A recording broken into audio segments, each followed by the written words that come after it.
is a global standard that will protect the environment. the environment.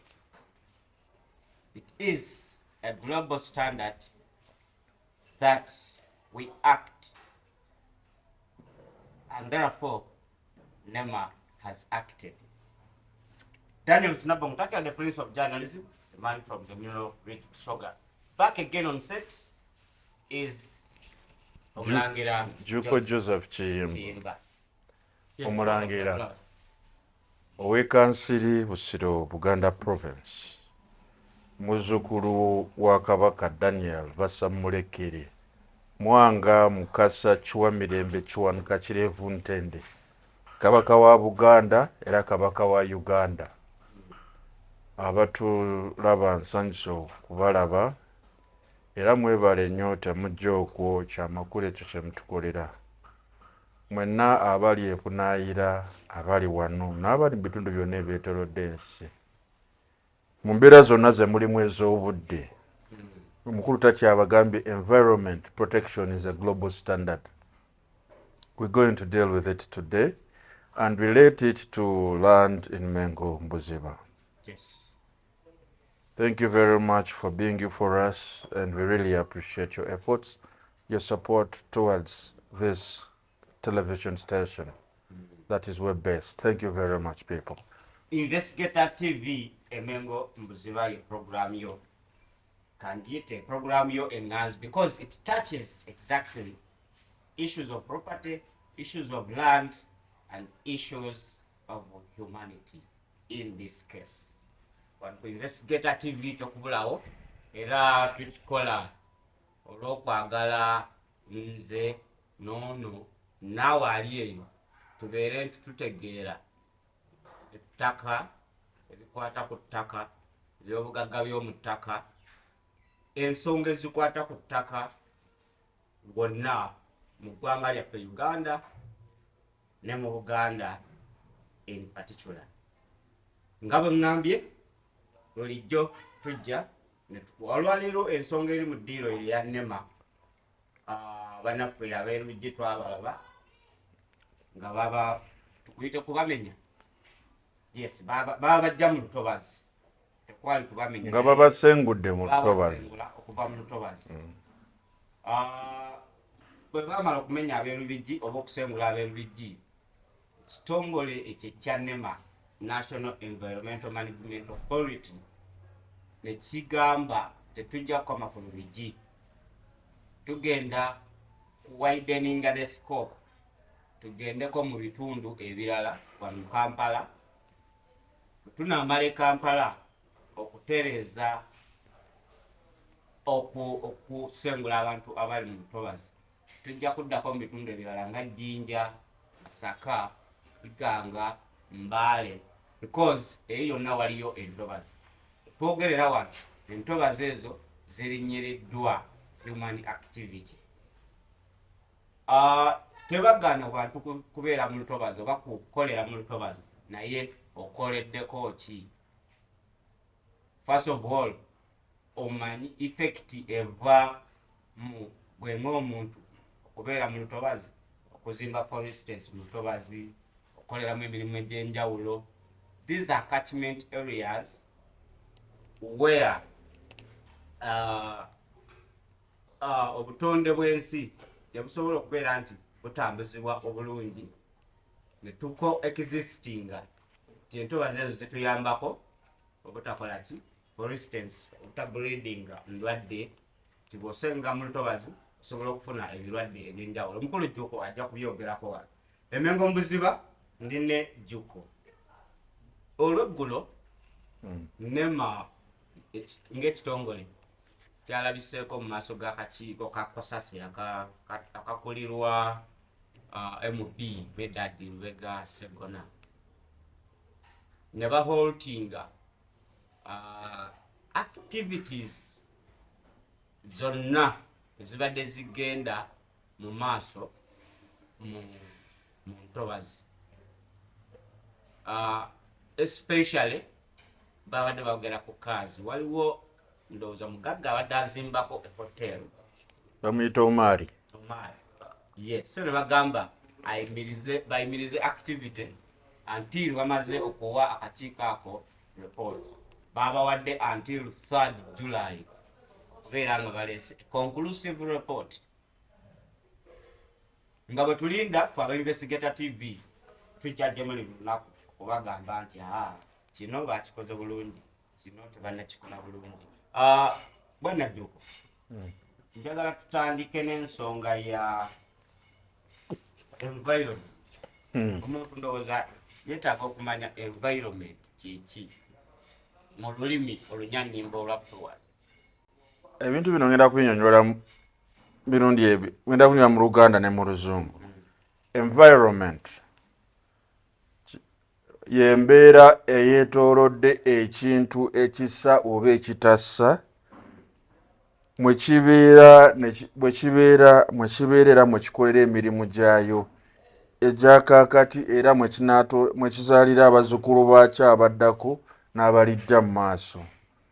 Environment kirimu obutonde bw'ensi, kirimu ettaka abantu mwe bakolera, kirimu ebirombe, kirimu ebibira n'ennyanja n'emigga egitwetoolodde egituyambako okuba n'obulamu obulungi era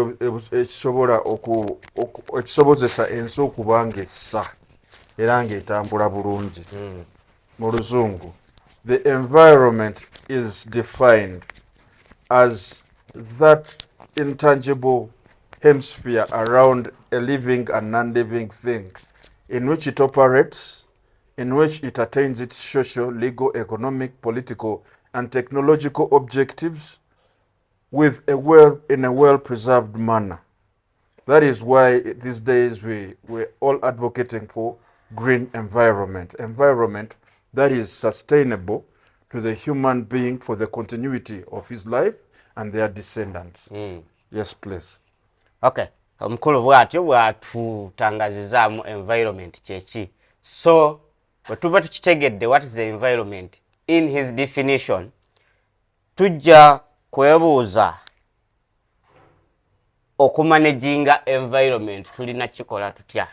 Okuuma obutonde bw'ensi kitukakatako ffe ng'abantu ssekinoomu, kitukakatako nga amasaza, amagombolola, obwakabaka ne abakulembeze b'ensi b'ebitundu, abafuzi b'ennono abali mu bitundu eby'enjawulo ne gavumenti ya Uganda. So okuuma obutonde bw'ensi buli muntu kimukwatako okuva ku mwana omuto gwe baakazaala paka ku muntu asinga obukadde mu ggwanga lino. Ndi musanyufu nti omulundi ogusooka National Environment Management Authority yavaayo neekwasa abantu abatakuuma bulungi butonde bw'ensi omukono ogw'ekyuma. Kyo nkikkiriza nti abantu abo baakosebwa, naye obuzibu bwe baleeta eri bo ne bazzukulu baabwe abalijja mu maaso bunene nnyo okusinga ekyo gavumenti kye yafiirwa ng'ebasengudde. N'olw'ensonga eyo tukwatireko akulembera NEMA tusobole okukuuma obutonde bw'ensi. Nja kubawa example. Waliyo kampani bagita PEG eri mu Texas. Eyo kampani ekola gas n'amasannyalaze naye ng'egakola mu nuclear material ne carbon. Kampani eyo n'engagga yakolanga amasannyalaze g'abantu naye nga efulumya chromium ne carbon dioxide n'ebintu ebyonoona ettaka ne affectinga 75 square kilometers around it mu Texas. Edda baalinanga emigga nga kibeeramu obwennyanja ng'ebikere bibeera mu migga, basically nga nsi nnungi. Kampani ebyo yatandika okuteeka ebintu ebikyafu mu ttaka n'emigga, ebintu ebyo byafa. Effect yakoma okwo. Waliwo ekintu bakiyita hexavalent chromium.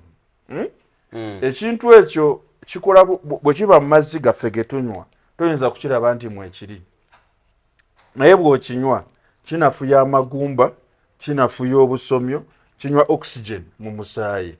nekimaliriza nga kireese intermittent headaches, blood cancers, real cancer, breast cancer, asthma and other diseases that are thereto related. So bannayuganda mwe muyinza okutwala ebintu bino ng'ebyokusaaga. Olaba nakivubo kyane eyo mu 1990s nga tebanazimba arcade na bintu ebyolabaawo nga population tebanazimba za arcade nawo tebanaba ku defecatinga mu mugogo mwabeerangamu obwennyanja ng'era abaana bavuba obwennyanja ne babuleeta ku luguudo ne babutunda. Twebuuze obwennyanja obwali mu Uganda kivubo bwalagawa. Nedda ssebo. Kati njagala tufuna obuto tubuteekemu tabo bwe buyinza okulama. Embeera y'amazzi tekyakusobozesa kukola ki kubeeramu. Ekyo tukitwala ng'ekyokuzannyisa. Naye jjukira nti amazzi agava mu agali mu nakivubo kyane eyo ge gagenda street ne gagenda mu Lake Victoria. Njagala tufune sample ya tap water tachawushal. I think we need to get tulina okufuuka serious about this. Tujja kufuna sample ya tap water tugitwale Makerere University tubagambe bagayi batutestingire chemicals eziri mu research department. If Makerere may not do because this is Uganda, nja kutwala obuvunaanyizibwa, nja kufuna university ya wabweru, nja kutwala amazzi ago wabweru, fune laboratory eri serious and breaking it down chemicals eziri mu mazzi ago, mazzi getunywa nja kumawumba buulire agukutapa. Bannange bwe tutegendereze bulamu bwaffe ne tukuuma nsi eno tuli mu buzibu obutagambika. Eyo omukulu wa NEMA gy'ava. Ekyokubiri waliwo edda ebinyonyi ebyabeeranga mu kibuga. Bwedde obeeranga mu kibuga ng'olaba ebinyonyi buli lweggulo ebyeru biyitawo bwe biti ne bigenda. Lwaki ennaku zino tebikyajja? Si kalooli, waliwo obunyonyi obweru babitanga scarlet ibis. Babuyita scarlet ibis. Butambula mu muzindo bwe buti nga butambula mu swam nga bwavanga ku Lake Victoria ne bugenda across the town. Kumacha obunyonyi obwo nga budda ne bugendayo ku Lake Victoria ne bukola ki? Bwalagawa. Lwaki tuli concerned ffe nga bannansi ba wano? Kiddala kye tukole ekituwa amaanyi obutakuuma butonde bwansi. Okay. Bwe twogera ku ekibuuzo ekyo mwe njagala okurefrazingira ne mu kino. Ndowooza all that is because of human activity. Ku bitundu ebyo nga wetlands, ku bitundu nga ebibira n'ebirala. Omuntu lwaki yali agadde asende oba azibe olutobazi azimbeko ekizimbe? Tulaba omukulu Sudhir Rupereria. Yes, Rupereria. Tusobola okumuwa wano example nti almost all his businesses ziri mu bitundu nga ebyentobazi. Laba Munyonyo, Speak Resort Munyonyo. Lwaki omuntu ettaka ettuufu, ettaka awalungi we bakkiriza okuzimba n'okolera emirimu egy'enjawulo we watali, lwaki omuntu yali agadde agende mu lutobazi? Loli chipu. Because kino kikwata ku Sudhir nsaba kidde mu luzungu. Sudhir Rupereria, you have a problem. Sudhir has fraudulently acquired property in this country, taking advantage of the freehold law, the Land Act Cap 227, property that is actually not his, but he has acquired it using Cap 227 of the laws of Uganda, the Land Act. Do you know that this man, I'm not speaking out of hatred, most of his properties are half freehold titles that are forged over private Milo land. Speaking about Munyonyo, Munyonyo is on MRV 273, Folio 1, land for Daudichwa. Yes? Sudhir illegally acquired this land and he is developing it minus the consent of the landlord. But he does not even stop at that.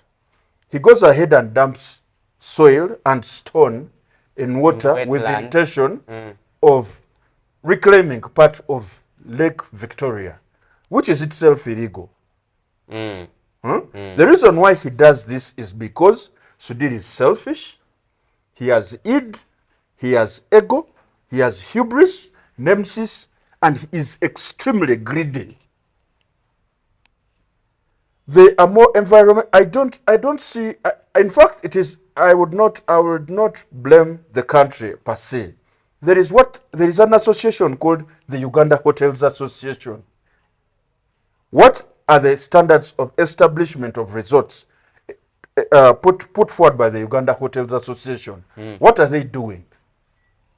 There is Ministry of Tourism in this country.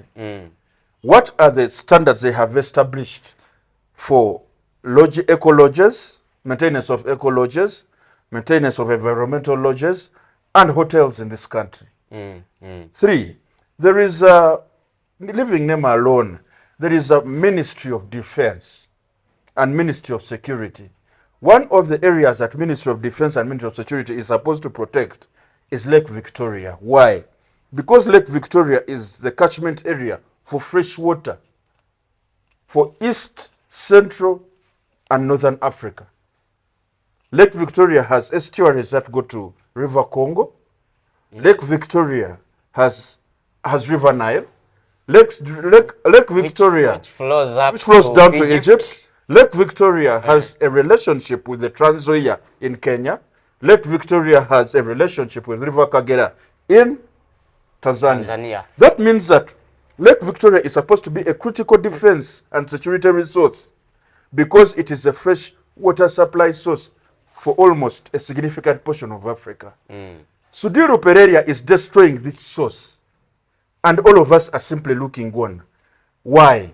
And at the end of the day, when a gentleman from NEMA, the chief executive officer from NEMA, wants to hedge against this, he's called into parliament because Sudhir Pereira has significant control and influence over the guys who run this country, and he is able to pay them off by any means necessary. He manipulates them Thank whichever you. he wants. He manipulates them. So guys, Sudhir does not care about this country. He might be a Ugandan. I'm sorry, Sudhir might be a Ugandan. Might be an investor. No, he might be a Ugandan. But Sudhir is not Ugandan enough like some of us. Some of us are earthlings. We have generations here. Over 150 generations on this earth. Here, we don't expect to live. We do not expect our children to live. We don't even expect our great-grandchildren to live. The reason why people like Sudhir Pereira don't care about this country is because they don't belong. Guys, we should come out serious. These foreigners are spoiling our country. And if we do not take it with the iron hand, we are going to lose it all. This inures, it doesn't matter which political forum you attend. This is extremely hazardous and dangerous to all of us. It sounds like entertainment, right? Guys will say, but it creates a lot of revenue, right? But the hazards that come out of this business are real and extremely hazardous to us and the generations to come. So we should hedge against it henceforth now, not yesterday. That is why you said the Nema people were in Kosase. In Kosase, yes. The Nema people were in Kosase. And one of the issues raised was the issue at Kazi. The good thing with Kazi is that the Kazi title is here. The owner of Kazi is H.H. Daudi Chwatu of Busabala Kazi. He got it in 1923. So anyone who wants to have a claim over the land at Kazi that is being protected by NEMA should have his title originating from Daudi Chwa's title. Now, the question is, all those people I saw in Kosase, what is their relationship with Daudi Chwa? They are protecting the environment. No, what those people I saw in Kosase, what is the guys, leave alone the NEMA guys, the guys claiming that they own land in Kazi, what's their relationship with Daudi Chwa? These are just, this country has collected a heap of shenanigans who keep on panja drumming. Like they own property, yet they own no property in this country. People are taking advantage of the loose legal framework that has been established by people in parliament without taking due care, without exercising due care, skill, and professional expedition. And this is extremely hazardous to the nation. It is this that has, you see, this has created a ripple effect that has turned this country into an environmental disaster that is caused by our legal framework. The question would be put by Kusasi. Who exactly gave these guys the mandate? How did they acquire that land? Because people destroy property, land, environment, because they think they have land. How did they acquire the land? If the land acquisition process itself is bogus, then they should make the people in Ministry of Lands accountable. Besides that, that is one, and they should hold other legislators. Part of it is Rutobas. It is. You see, our great-grandparents have always preserved this land. I cannot say Nema Yaliwa. Who issued a title of this guy's land minus the consent of the landlord? That's where the problem is. This is called Mengo Buziba. This is Daudi Chwa's land. Daudi Chwa is Mengo person. I'm Duko Joseph Chimba Mengo. I'm Mengo Athling. Who? Trespass. There is fraud. There is forgery. There is criminal trespass. And there is what they call fraudulent misrepresentation. So before we even go to the environment, these people claiming that they have locus sitandi and ownership of land at Kazi, how do their titles relate to the original ownership of Daudi Chwa? After, you see, these environmental problems are easy to sort. After we have found that these guys have forged titles over the lands they are claiming, the easiest solution is to have those titles cancelled, then hold these people liable under courts of law for fraud.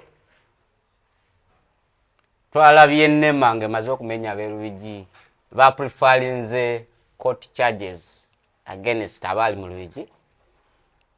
That is exactly where Nema is going on this. But in Songa Genchirava Monte there is some kind of selectiveness. No, there is. You see, Tatia, guys, we should stop being. We should stop being extremely ambitious.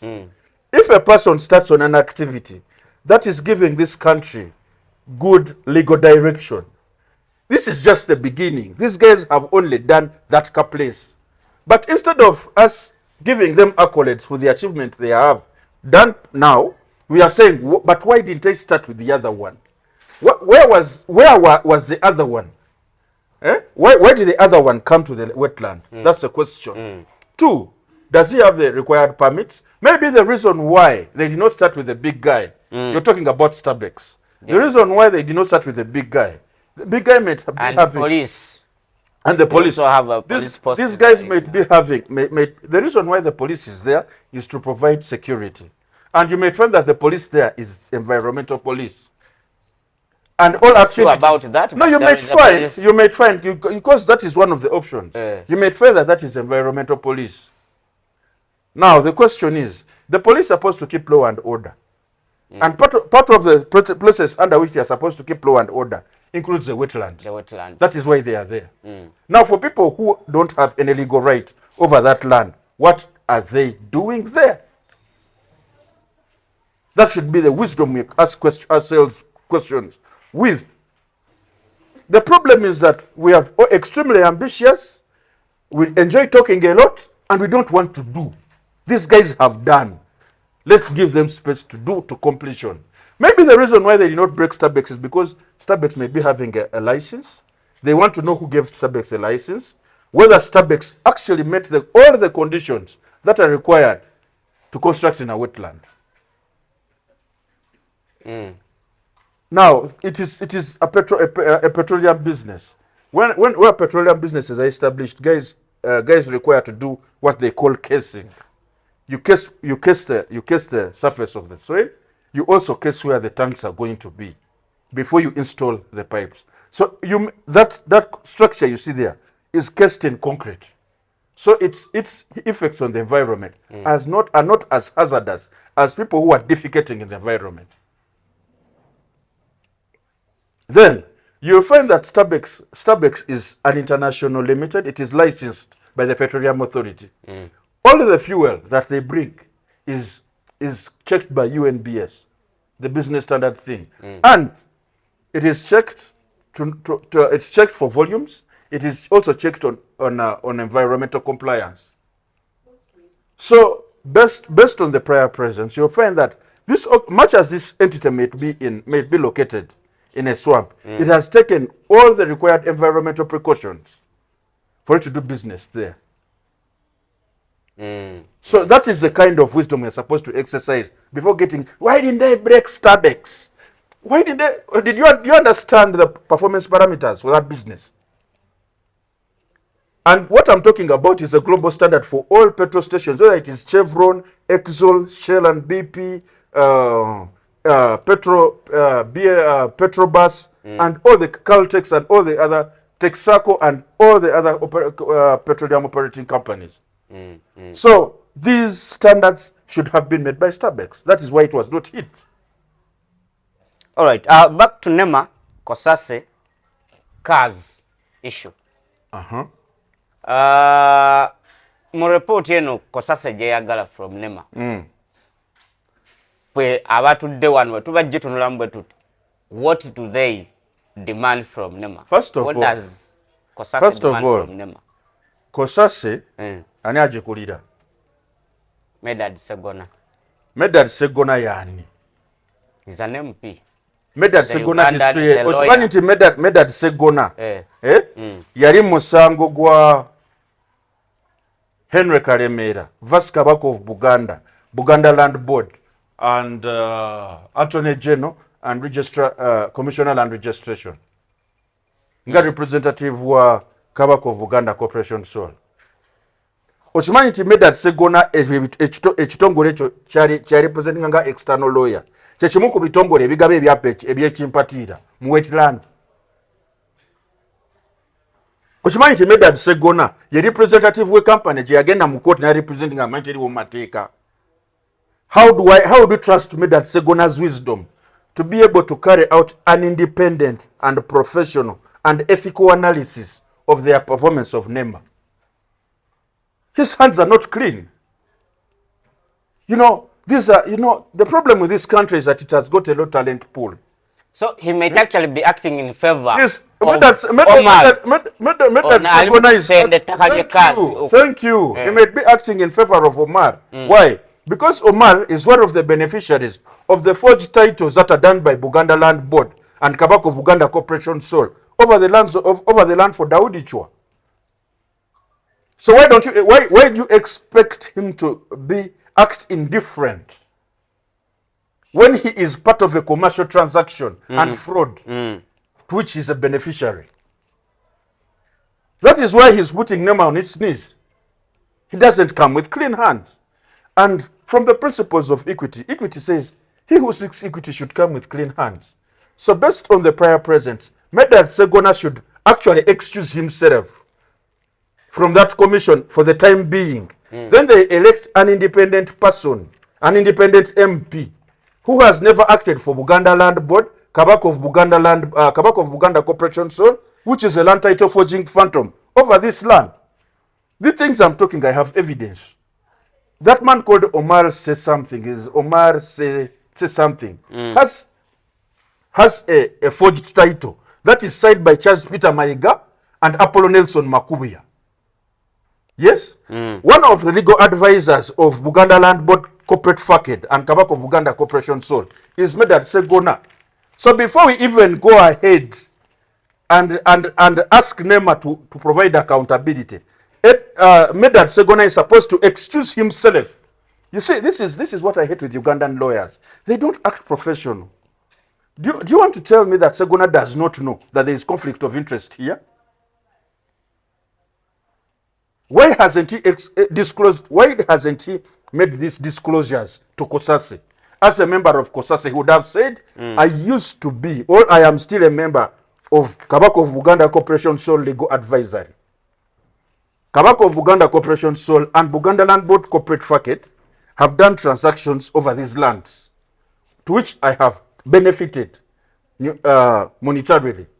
So based on the prior presence, I'm not seen to be and cannot actually be independent of fact and of mind, and for that reason, I excuse myself as chairman of COSASE for this matter. We want to help. Ssegona does not have the wisdom to query. Let me tell you, you know, guys, we are going back to rules of professional conduct that are required by the Uganda Law Society, that are required by the, I think if Uganda has an institute of professional lawyers, that are required by the American Bar Association and the international bar associations of the globe and the African bar associations. Ssegona claims to be a high street lawyer. He claims to be an advocate of the High Court. At all times, he's supposed to comply with the ethical standards of legal practice. In such circumstances, Ssegona is not the person fit enough to make any claims against NEMA when it is doing its job, because he is a beneficiary to the fraud taking place over that land. And I am not lying. What you're seeing the MD of NEMA do, it is not out of his own cause. We, as the family of Daudi Chwa, took the momentum and impetus and asked that gentleman to stay all the operations that are taking place in our grandfather's wetland. And we have the right, responsibility, in fact, the constitutional right under Effect 27 to ask the chairman of NEMA to take action on such things, because this is our land. We own it. No one can surpass our interest on that land. It is here in my blood. So don't think the MD of NEMA is acting from the air. No. Okay, let's help NEMA. Never go into executives of NEMA. We are going to do report Kosase Jebanja. Koyagala mbere muchi. Mu report Kosase Jebanja, first of all, the CEO of NEMA or the legal representative of NEMA does not have the capacity to check on the excesses of poor performance in Kosase. So as a citizen of Uganda and as a beneficiary of the estate of Daudi Chwa, together with my other people, we are going to sit down and draft a document. Before Friday, we shall take it to NEMA and we ask NEMA to disclose it as an addendum to their report. That document will actually specify the following. Ssegona is not fit to be on that commission. That is one. We shall also express our intention to support NEMA of the environmental action it is taking. Then we shall also prove ownership of the land in question beyond reasonable doubt, such that we iron this thing once and for all, and this mess gets out of the environmental non-performance of this country.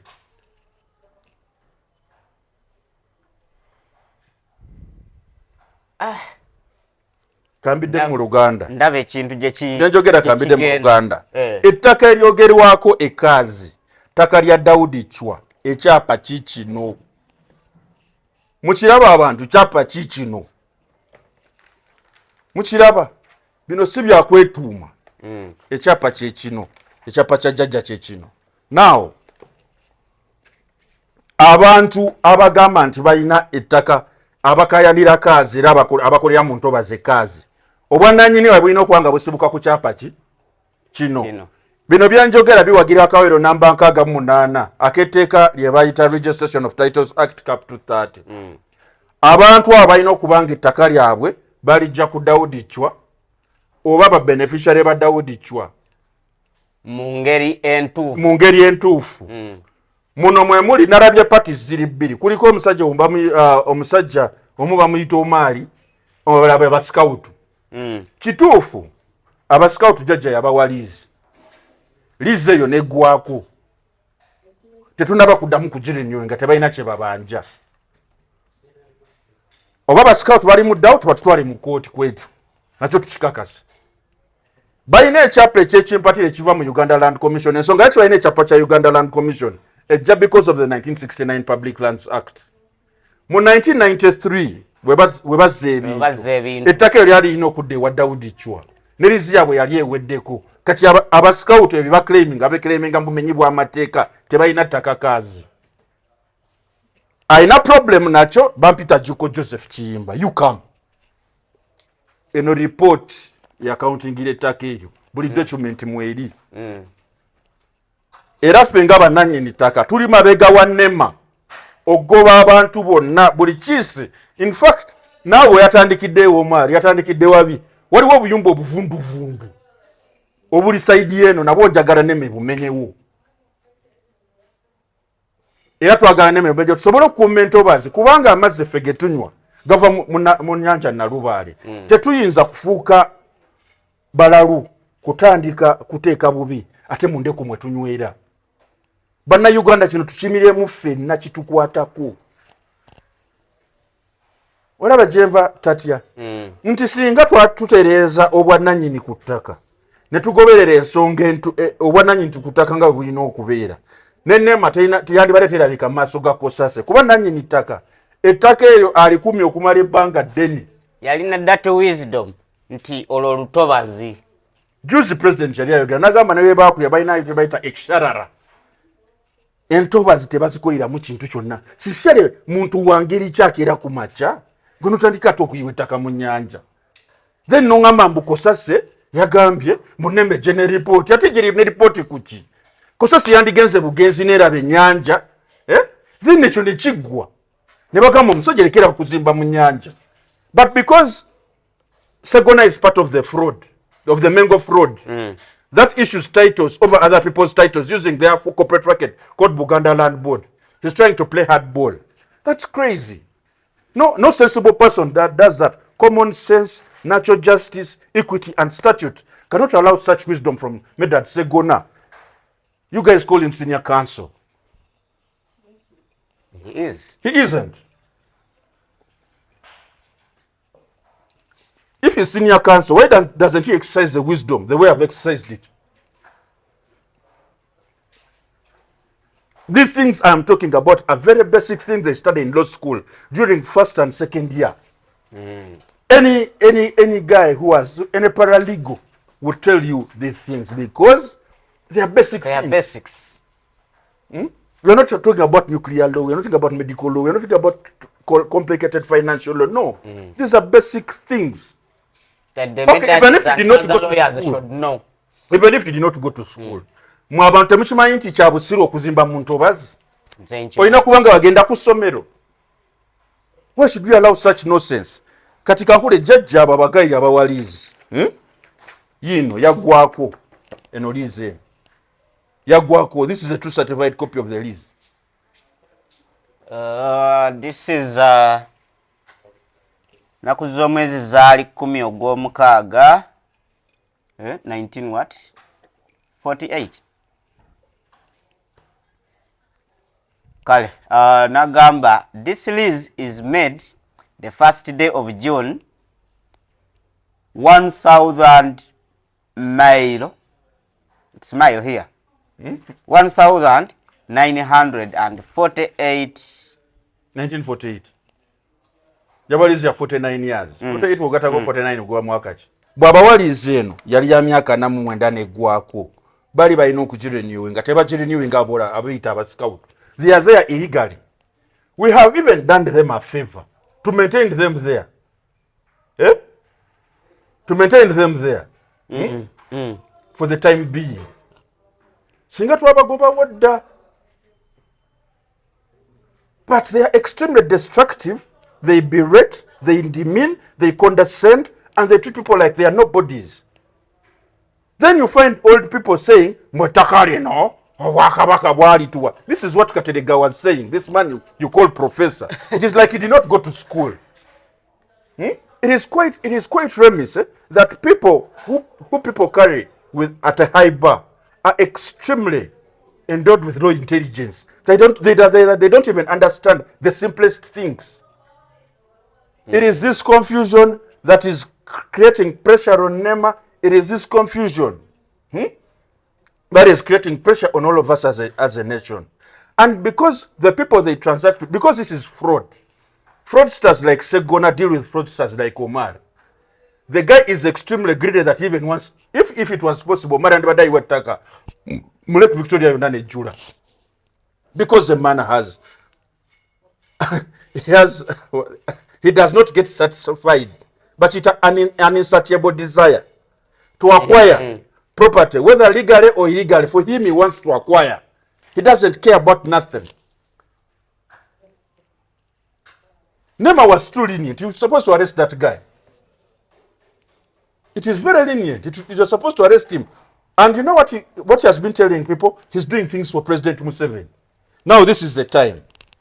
The president should also come out clean and tell us whether Omar is his employee, whether he gave him mandate to pour land in the lake. Victoria.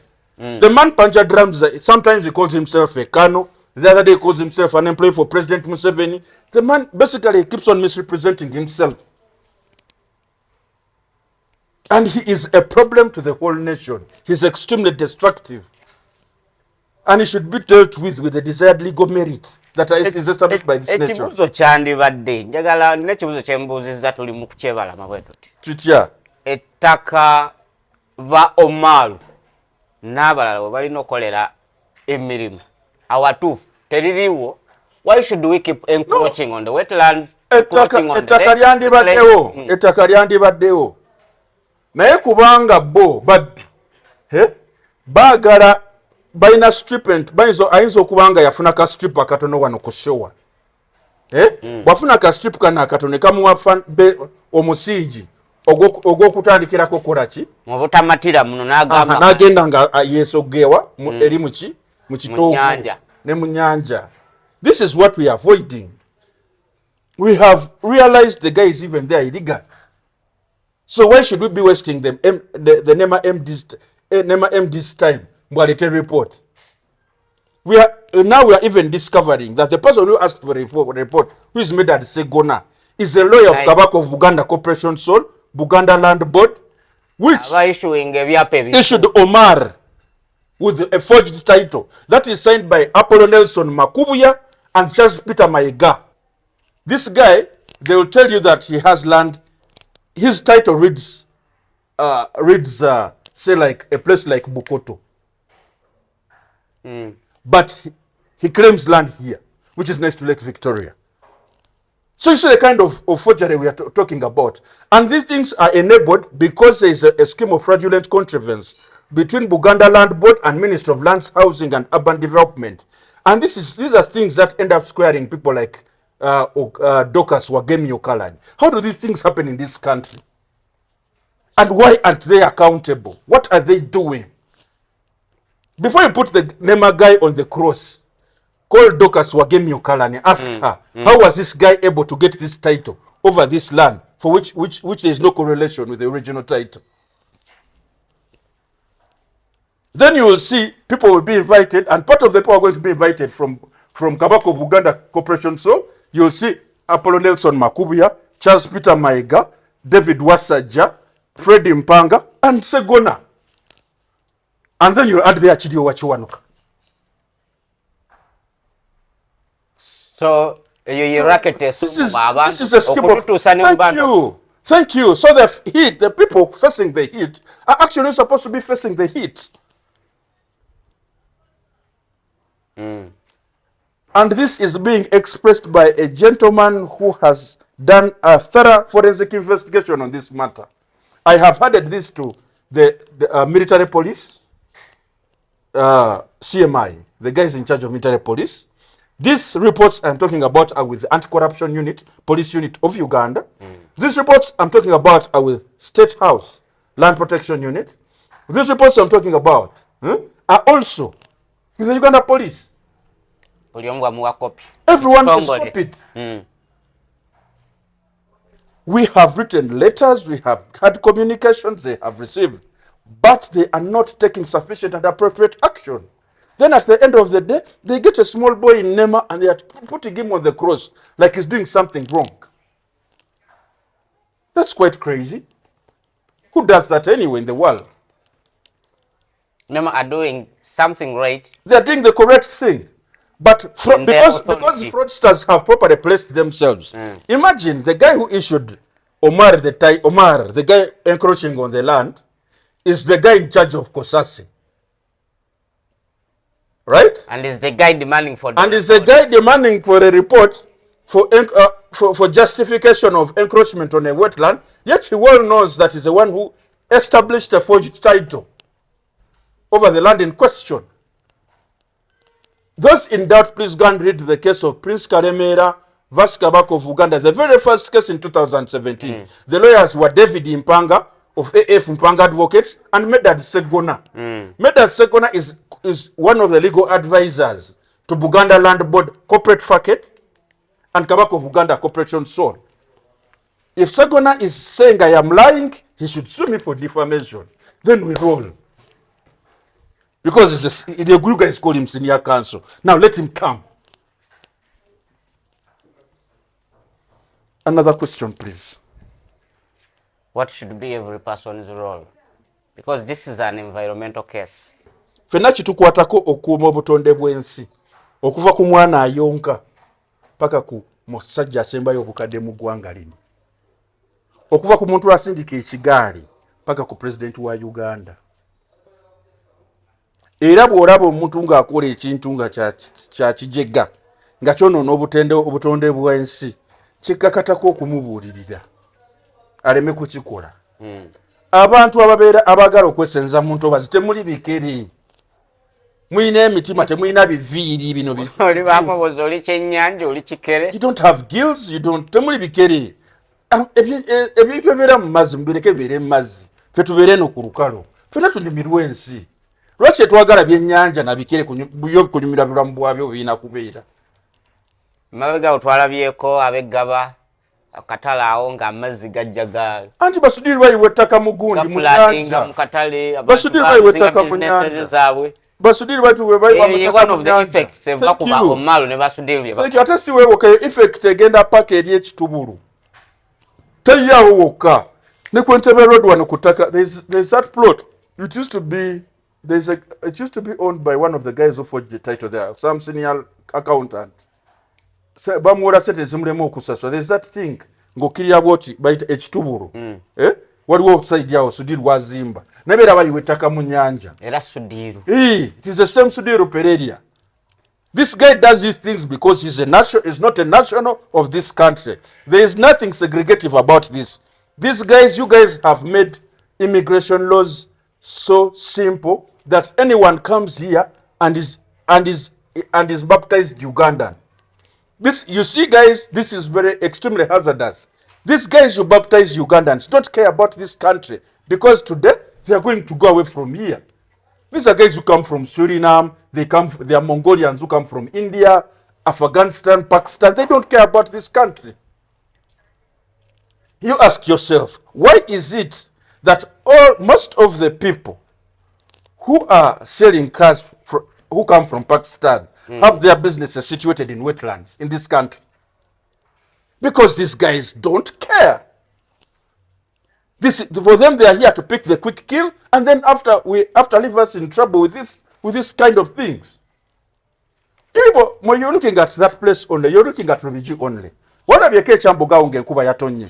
Ha, toyogera. Chambogo used to be a very nice place. Nga mulimu n'obwennyanja obuto, ng'emyala gitambula, ng'oluguudo luli clean. Bagayi bayiwa ettaka mu bisenyi byonna. Kati it is rubbish. Enkuba etonya n'olowooza nti waliwo ennyanja. Waliwo wano side ki? Yunura yeri awo. No, Yunura is not there. There are bonds for Park Malik, Park Fazal, Park who. They are simply foreigners and they are selling old vehicles in this country. Useless business. Guys, we should be serious. They are destroying the environment, but on top of that, they are selling. And then,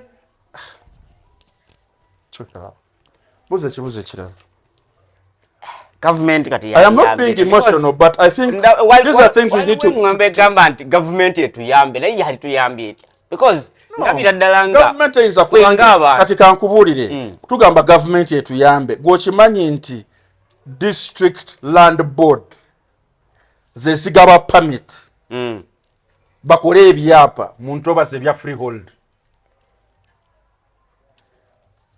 Yesterday I saw an article where the president was saying, but corruption is beginning in LCs. This land boards kuliko bantu babukiiko LC bebaliko sincerely gwe omuntu eyakulira gwokulidde otukeera kya ku maca n'ogaba ekyapa mu lutobazi omanyi ti lutobazi.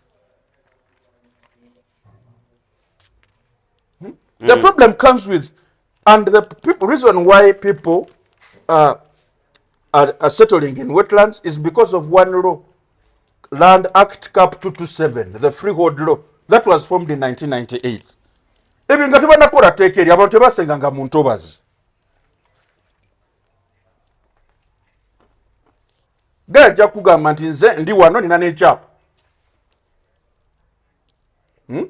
Then oyagala n'okubuuza naye ekyapa kyo kikuwa ettaka, ekyapa ndagaano. Because these guys get all these lands for free. It is called freehold. Ettaka eryo balifunira bwereere. Bwe tuba tubajjawo tetulina na kubasasula yadde 10 n'eki kubanga libbanga lyabaddeyo tebadde tebatusasula. So eno emugambo gavumenti ebayambi teyina webayambira kubanga balina ebyapa byaki bya freehold. Ettaka bagamba balifuna ki free. Mu ngeri gye balifunamu yengeri gye balina okukola ki okulita bagende. Oli tatya sebo. So we move. Previously I talked about hexavalent chromium. Guys, mulaba nti olabe naku zino nti abantu abalina asthma bangi, abantu balina ulcers, abantu balina breast cancer, abantu balina leukemia, abantu balina bone marrow cancer, bafuna intermittent headaches, abalala tebasobola kussa bulungi. Bino ebintu biva mu butakuuma butonde bulungi. List of cases zi very very high munsi eziri developed. Ayagala okuzimanya genda otekemu hexavalent chromium cases, otekemu court cases ruled on in the United States. Mulabe impact eyinza okubeera nga temugume butonde bwansi nebimuyitanga ebyokusaaga. Ate bwe tutegendereza ensi tugeze tugifuula eddungu ffeffe nnyini nga twerabirako. Ekibya kiri kukwonoona obutonde nti ffe abantu aboonona kati tetulaba effect yakyo kye tukoze paka nga wayiseewo emyaka nga 5. Ye problem yokka gye tuyina. Naye singa effects twali tuzirabirawo, singa ffenna tufaayo. Naye lwakuba abantu baffe tebaagala kumanya, tebaagala kuyiga, bo beematiza. Oyinza otyoga nti gavumenti yetuyambe, kati gavumenti yeggwe nange. Kati oyagala ni abaakuyamba. Ofe tusobola kweyamba, twagala ni abaatuyamba. So at this rate, we should prepare for the unthinkable, for the unimaginable. In fact, I am suggesting, much as we have so many days, we have Heroes Day, we have Independence, we have blah blah blah, we should have a national tree planting day where we get a dedicated piece of land and each and every citizen plants at least 4 trees every year if we are going to sustain this environment. I swear we need to do this as early as yesterday. Because if we do not do it, we are extremely doomed. Give me another question, boss. The heat wave, maybe what day, your name, your work, but are protecting that. People, me, I look at people about by now, what day or Zembagambia, Abafaya, by Namuka sent. Kwata amazi kwata mino akachupa ka mino water genda kutapiyo jaka amazi chena amazi gala wakasanikira twale makere mu faculty of chemistry or faculty of science baku breaking it down chemical composition ya amazi ne effect ya chemicals ezigalimu ne effect jaina ku life olabo bono damu okwagala obutakuuma butonde bwansi. Mwamazi getunywa machafu naye ate tuganywa era tujja kufa. We are slowly writing ourselves off. The reason why our parents were able to survive for 190 years is because they protected the environment. if we are not going to protect the environment, it is going to be very hard for us to survive even for 70 years. Waliwo akatabo ke twasomanga mu primary ba yali piwati yao butabo bono twasomanga story oli yasanga enyumba ennungi enyumba eyo yani ti angazi ono mchalo mulungi wani angazi simanyi ekiri gwaliwe bagira bo batu line gana lyente lyani ti angazi nasanga olumbe ani yafuddawo ti angazi kati ne yerowozaako nagamba so angazi is dead. Agamba, let me go back to my small house, my one cow. Napo wantu gamba nti munyonyo yani Sudhir. Ani azimbe mu Lutobazi wali Sudhir and Omar. Ani akoze atya. Kise bintu ebyo tubikola, but there was that time. Ono yagambira nti ono omusajja omugagga bwati naye afudde. Let me go back, nze akyassa. Let me go back to my small house, my beautiful wife. Nsima obulamu okusinga okulinyerera obutonde bw'ensi. Investigator TV ye channel yo ku YouTube, then ku erienda bagira batya website. It's www.theinvestigatornews.com. awo bogenda kwekumira mu kumanya. Mbadde n'omulangira Ssebo webalenye atakumira mpeera batukumire tukume. Amina.